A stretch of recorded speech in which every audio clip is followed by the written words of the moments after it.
بتا نہیں دیا تھا کہ شیطان تمہارا کھلم کھلا دشمن ہے؟ اور اے آدم، تم اور تمہاری بیوی بہشت میں رہو سہو، اور جہاں سے چاہو اور جو چاہو نوش جان کرو، مگر اس درخت کے پاس نہ جانا ورنہ گناہگار ہو جاؤ گے۔ تو شیطان دونوں کو بہکانے لگا تاکہ ان کی شرم گاہیں جو ان سے پوشیدہ تھیں ان پر کھول دے، اور کہنے لگا کہ تم کو تمہارے پروردگار نے اس درخت سے صرف اس لیے منع کیا ہے کہ تم فرشتے نہ بن جاؤ یا ہمیشہ جیتے نہ رہو۔ اور ان سے قسم کھا کر کہا کہ میں تو تمہارا خیر خواہ ہوں۔ غرض مردود نے دھوکہ دے کر ان کو معصیت کی طرف کھینچ ہی لیا۔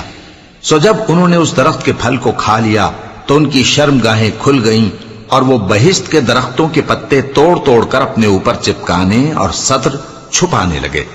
اور ان کے پروردگار نے ان کو پکارا کہ کیا میں نے تم کو اس درخت کے پاس جانے سے منع نہیں کیا تھا اور جتا نہیں دیا تھا کہ